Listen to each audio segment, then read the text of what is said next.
Her er Per. Han er homoseksuel.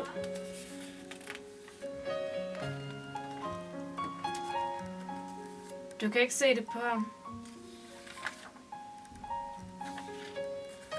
Det er noget, han føler i hjertet.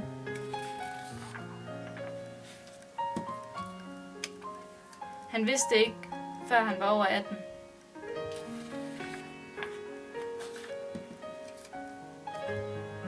Ligesom 97% af alle homoseksuelle.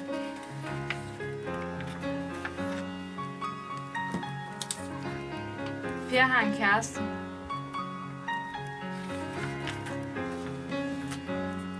Han hedder Anders.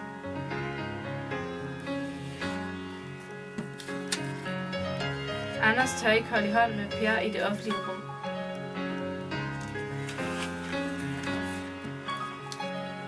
Ligesom 64% af alle homoseksuelle mænd.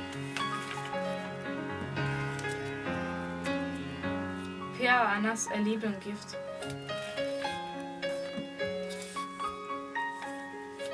De vil gerne adoptere et barn.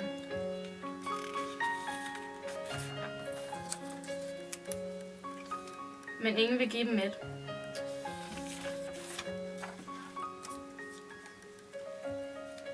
Er det fair?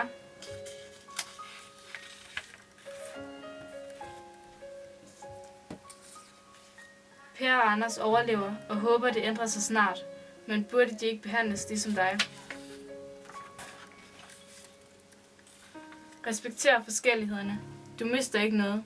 Dit hjerte bliver blot større.